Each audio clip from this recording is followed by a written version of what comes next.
All right, good evening, everybody. Actually, a little behind the curve here. I don't know who's going to show up or getting a little bit of a late start. I actually thought I'm in New Orleans, Louisiana, and was visiting with Tulane baseball today. And so got a little forgetful of the time difference, 8 o'clock at Eastern Time, 7 p.m. in the New Orleans area Central Time Zone. So hello to everybody. Going to make this video a little bit shorter than usual, probably 20-25 minutes. If you hear some people in the background, there's a huge high school wrestling match going on here. So if Reggie Roberts is watching this, you'll be proud. It's for a district title. So there's a lot of enthusiasm between two schools, big rival schools going on here with wrestling. So tonight's topic is going to be about college recruiting, and today I spent a good deal of amount of time with Coach Jewett, Travis Jewett, and Coach Jones at Tulane University, Coach Dickerson. I want to thank those gentlemen. It was an absolutely great experience. We had a blast. I was able to listen to the coaches, watch practice, really get a good understanding of what was the differences between the two different coaching styles of David Pierce, who has now left for the University of Texas, and obviously Travis Jewett and his styles, bringing some of the things that he has learned over the years from Arizona State and obviously Vanderbilt, and had a good time meeting and speaking with the coaches and lots of the players and taking a peek at the facilities. So I'm going to share some of that with you tonight. So tonight's topic, a lot of the questions that I received during the week is really centered on college recruiting services. First thing I want to make sure that I explain to people is that baseball process is a lot more than anything to do with a recruiting service. We go a little bit deeper.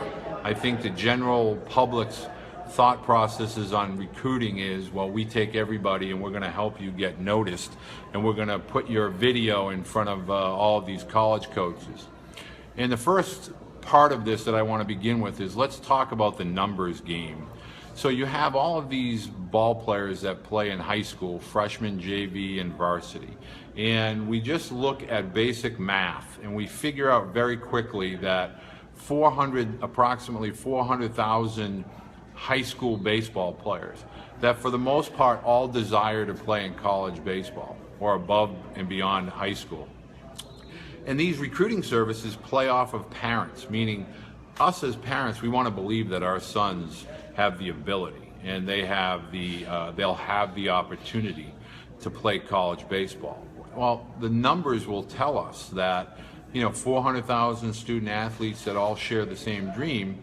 Well, that's got to be fit down into a funnel of 35,000 people. So a lot of people are going to be losing or their dreams kind of die out after high school. So how do you know if your son can or will play at the collegiate level?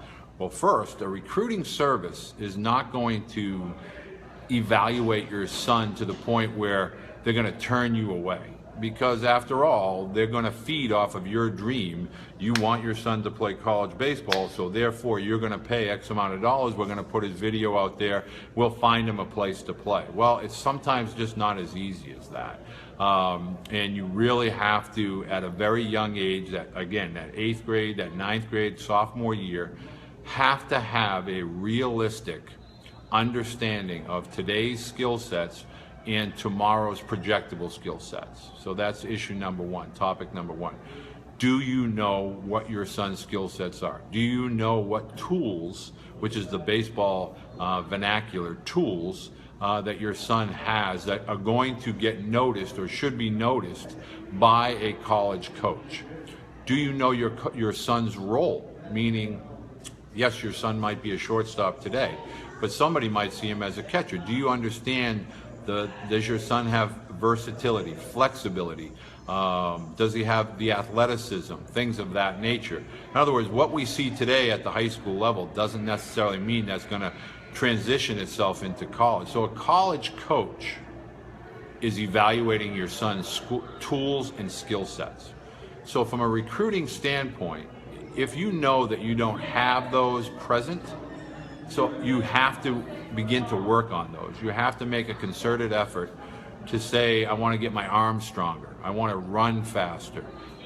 Things of that nature. You really want to be able to do those things. You want to be able to make sure that whether it's batting or hitting or throwing, pitching, etc., that you know that you're working on a deficiency to make it a strength. The other aspect of recruiting is you have to have that look, that presentation, that you care about the game and that you are taking the game seriously. One of the great speeches today that I heard from Coach Jones, again at Tulane, was you got to have that presentation. You have to have that look. Not only that you care, but you care about your teammates, that you care about the uniform, you're representing your school. You have to have that look because after all, perception in all aspects of life, but particularly baseball, is really half the battle. So if the perception a college coach gets initially from watching your son play, whether it's walking into the field, preparing, stretching, etc., that kind of gives them an idea of, okay, this is somebody I want to watch further. The next thing is wearing a uniform. Now, this may seem so trivial, and people will ask, well, why is this part of our video tonight? Well, one of the things is wearing a uniform shows a coach that you care about your program, that you care about the game. This is very important. I don't really understand why boys want to wear hats backwards, shirts untucked. We have low riding socks, high riding pants, low riding pants, high riding pants. For whatever reason, when you look disheveled and you look messy, you're giving the vibe to a college coach, this really isn't important to you. And when you do that, they may turn around and they may walk away and they may not be able to follow you the rest of the day, just from that one simple observation. So how you look matters. How you wear the uniform matters. The skill sets. How do I get in front of a coach during a game? What if I'm an infielder and I don't get a ground ball? Or what if I'm an outfielder and nobody hits the ball to the outfield? Okay, here's the next part of the equation. So a college coach is watching you in the dugout come out. You put on your spikes, you kind of come out, and you start to grab your partner and you start to play catch. Okay, are you throwing with, are you getting loose with a purpose? And when it comes to play catch, are you centering the ball in your chest? Are you putting your eyes in front of the baseball? Or are you just reaching one hand? In other words, how you move receiving a baseball. Then, how do you move throwing a baseball? All of these things are going to matter to the college coach.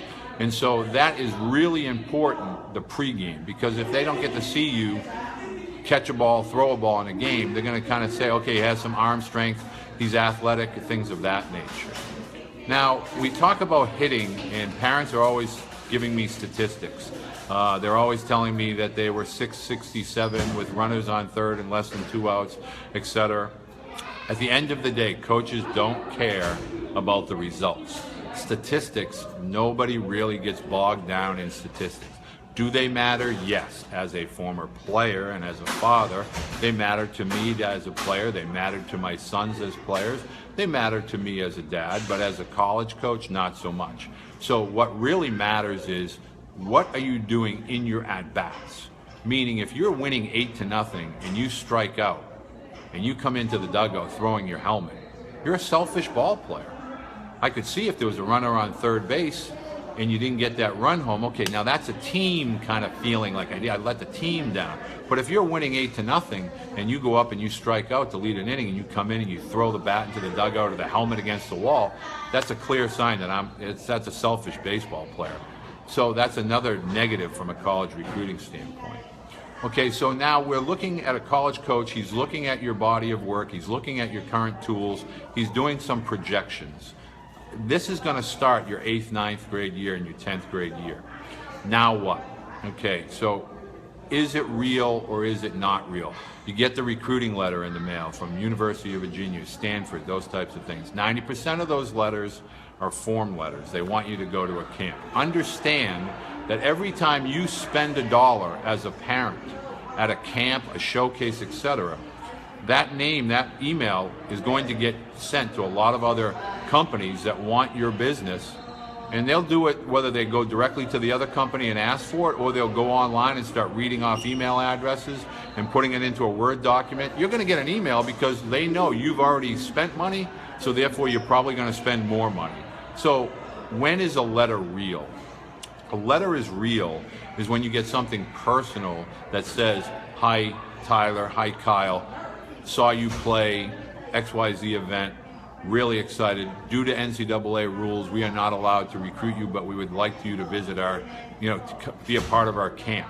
Okay, now that's something that we might want to follow up on.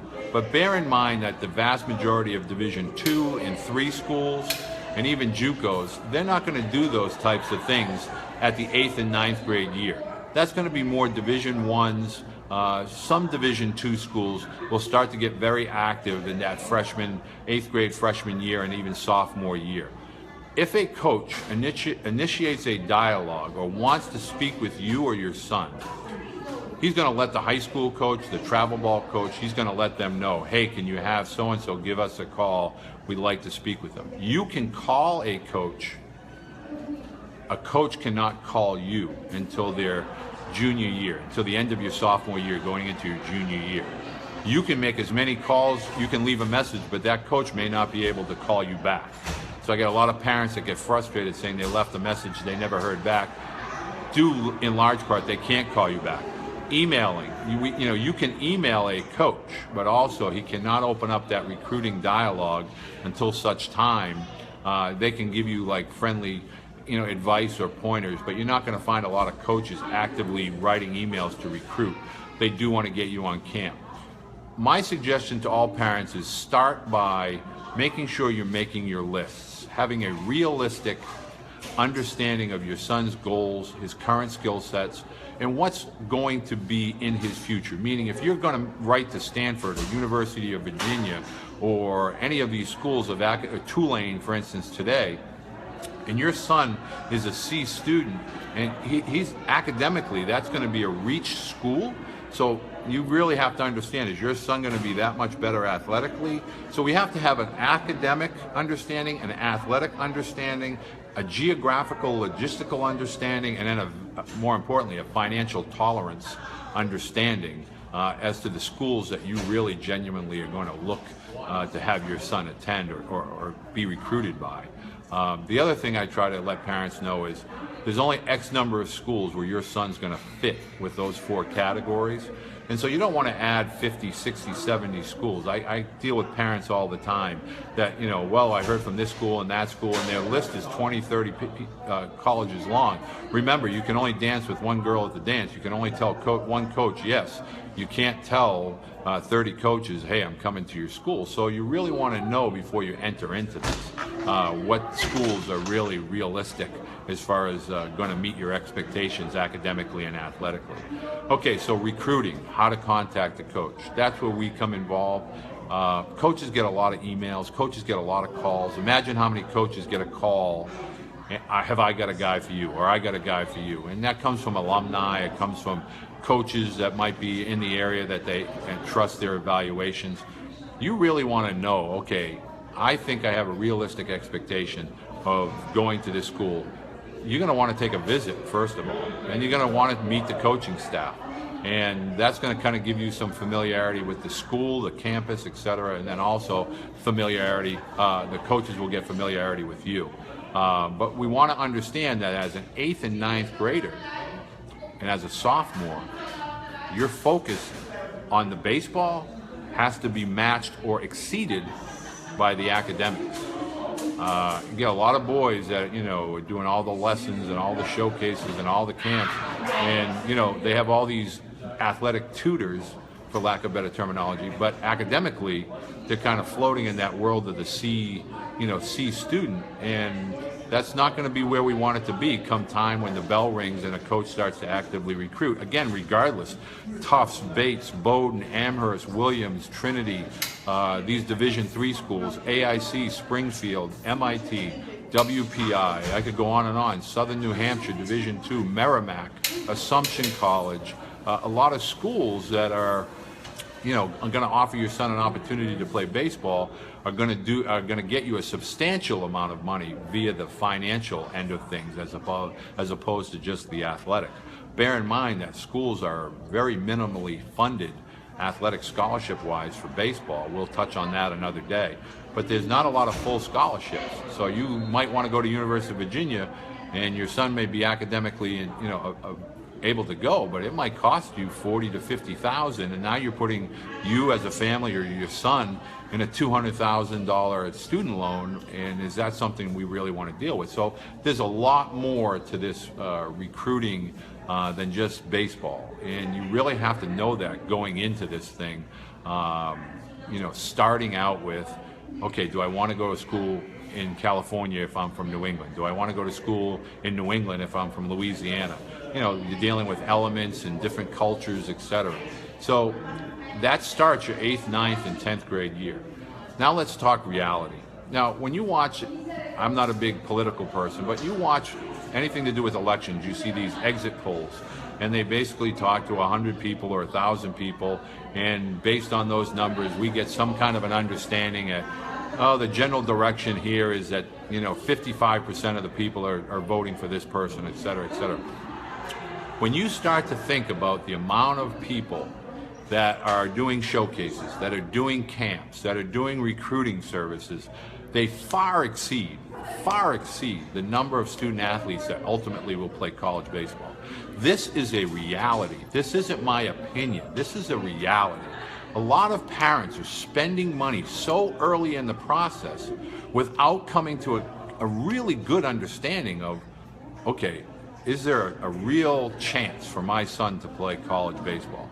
I don't think parents in general have a good enough idea that a major Division III, NCAA Division III program, heck, a JUCO, a national JUCO, junior college program, on any given day, you get the number one pitcher versus the number one pitcher, they're going to be able to compete with any Division I school in the country. The difference usually lies in the depth, the number of pitchers or the quality of the pitchers, etc. So you can't get all bogged down, and not every recruiting service can say to you as a father of a mother or a mother of a student athlete, oh, I think your son can play at XYZ school. You don't have the full picture. And a video and a letter that puts all your statistics in front of a coach isn't going to do it. A college coach is going to, the 3 coaches on a college staff typically, they're going to want to put eyeballs on your son, and more than one time, and they're going to want to talk to some people. So this is about preparing and understanding that all this money that we're spending to do these lessons and the showcases and the camps and all these clinics and rankings and things of that nature, what is it giving you as a family? Where are you headed with this information? Are you even getting any information? Are you even getting any feedback? How do you know if college coaches are getting any of this information? So what we need to understand is that if you desire to play at the Division I or II level, it's 8th, 9th, and 10th grade that really matter getting out in front of these coaches. These coaches are aggressive. They want the best talent. They don't want to be late to the dance. They're not waiting until your junior and senior year because they know snooze and you lose. You're going to lose a lot of these high-end players, and they fill up fast. Right now, the class of 2019 and 2020, they're red hot. There are so many schools. Go onto social media and look at the amount of kids that are committing to college in the 2019 and 2020 classes. Those boys are freshmen and sophomores. Heck, my boys didn't know what they wanted for dinner, let alone where they wanted to go to college when they were freshmen and sophomores. So again, you're falling in love with the hype. You're falling in love with you're being fed all of this information by some of these services, and they just want you to say, hey, thank you, XYZ service. You got my son to go to UVA or Clemson or UCLA. And then at the end of the day, it's not a good fit. You didn't visit the campus. You didn't meet with the coaching. You didn't get an understanding of what they were really looking for. You have to understand that it is a competitive environment, ultra competitive. These coaches at all levels of the NCAA, if they're not winning, they're not going to be there long. So it's nothing personal. They just have to make sure they find the right fits for their program, which means not every boy is going to be a starter. Not every boy is going to be a shortstop. There's role players. There's going to be 9-hole hitters. There's going to be relief pitchers. There's going to be a backup catcher. There's going to be a backup middle infielder. And are you comfortable in that role? Can you compete in that role? And that's really what you need to understand coaches are looking at. And they're going to be talking to your sons about that. So when you're contacting college coaches, do you have a list of questions ready? Not from you, but from your son. Coaches are not recruiting us as parents. They're recruiting your son. And this is a really big part of college recruiting. Parents need to understand that the more your son is accountable, responsible, and takes the initiative to interact with the college coach, ask the questions that are important to him, they're prepared. He's looking the coaches in the eyes. The coaches are going to take that far more seriously than whether mom or dad is calling and saying, do you have an interest in my son? Or, what's the next step? Or do you think my son's going to be able to play right away, et cetera, et cetera. You want to limit the amount of time that you're spending with the coach, and you want to increase the amount of time that your son is interacting with the college coach. And that starts with an email. Hey, coach, my name's Kyle Beatty, and I'd like to call you tonight at 8 p.m. to discuss my recruiting with your school. And that coach will set, usually it's an assistant coach, a recruiting coordinator. Again, it doesn't matter what level, 1, 2, or 3. And they'll coordinate a time for you to talk with them or the head coach. And so it's important for your son to take this initiative. The other thing is parents, while I'm on this topic, your interactions with your sons at a ball field should be minimal, non-existent. None. Zero. Zip. You drive him to the game if he's not driving, or you're going to the game and he's already there, what have you. You can't bring him snacks. You can't bring him water. Don't go over the dugout and give him tips. Don't scream. The best thing I ever did as a dad. The worst thing I ever did, again, I alluded to this in an earlier video, I was yelling at Tyler and Kyle from behind the dugout. Bad. Just absolutely bad. The best thing I ever did when Tyler and Kyle were in college was go out to the outfield. I could hem and haw and scream and yell, and he couldn't hear me, and I could go through all the body gyrations. Nobody cared. Nobody could see me. And college coaches don't want to see mom or dad telling their kids how to pitch, what to pitch, how to swing, when to swing, etc. They can't. You shouldn't be doing that at the high school level at all. None. Zip. Zero. When you start to interact with a college coach as a parent, you should make it very clear to the coach that your son's going to be the go-to person, that he's going to be kind of the leader in this, and that you simply would like to discuss when the time presents itself about the financial element to the school.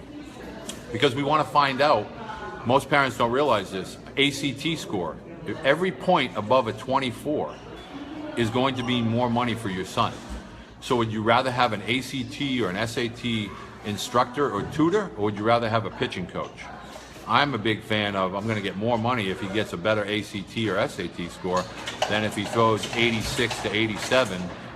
It's 6 of one, half dozen of the other as far as 86 or 87. Get the school to give you, this is how we get the max amount of money. Your ACT score, your SAT score, your diversity on the campus, meaning you're involved in social activities at school. Maybe you play an instrument. Maybe you are fluent in 2 or more languages. Maybe you're a multi-sport athlete. Maybe you're leading a charitable cause at your school. Boy Scouts. All of these things that get so lost in the shuffle. We all focus on statistics and league MVP, but we don't get the well-rounded student. The well-rounded student athlete is going to get more money, non-athletic. That's going to help him afford, or you as a family afford, school. And these are things that we discuss as far as part of the initial recruiting, because if you wait till your junior or senior year, you don't have a time to play catch up. That ship has sailed. So let's talk about one more thing here with regard to the recruiting. And I'm going to throw my glasses on because I see Bill. Here's the reason why no hat, because I got left at the altar by Tulane today, Bill, and I purposely didn't wear a hat so that I was going to get my Tulane hat. I have an affinity for blue, and Tulane has a nice Carolina blue, And I'm going to have that pullover and a hat for next week. So that's no hat, which is few and far between. I'm usually in a baseball hat. Going back to the recruiting aspect, when you as a parent understand, like I have parents all the time, I want you to work with my son, I want you to work with my son, I want to pay for lessons, I want to do lessons, I want to do lessons. Oh, time out. If you live in the Northeast, it's time for strength and conditioning. If you live in the South, it's time for the season.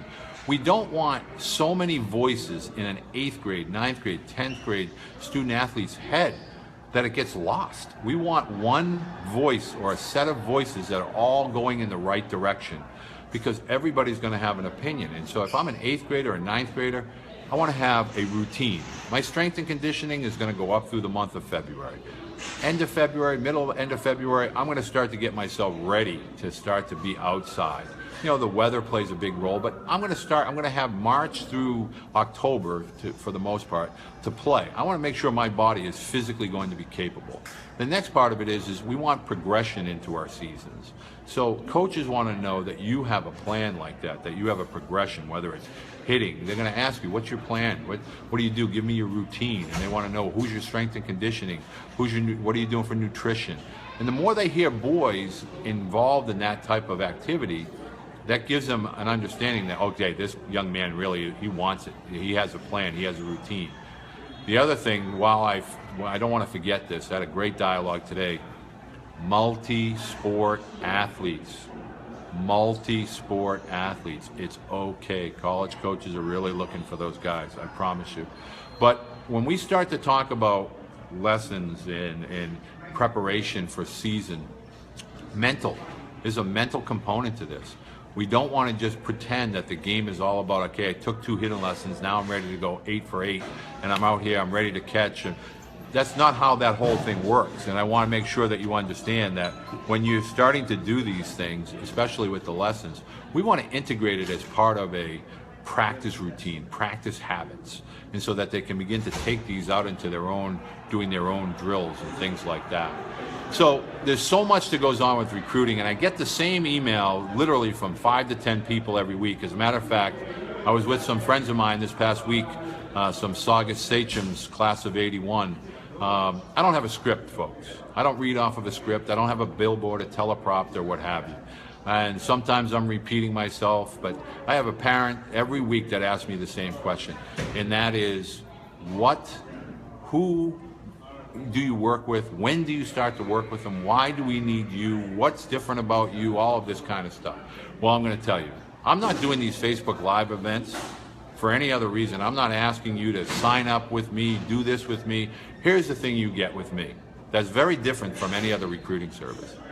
I've been through this process, every facet of it, from top to the very, very bottom. I was the guy that never made an all-star team, not until I was like in high school. And I knew what it would take to fight and compete, not only within my own little league or my own city, but within the surrounding towns.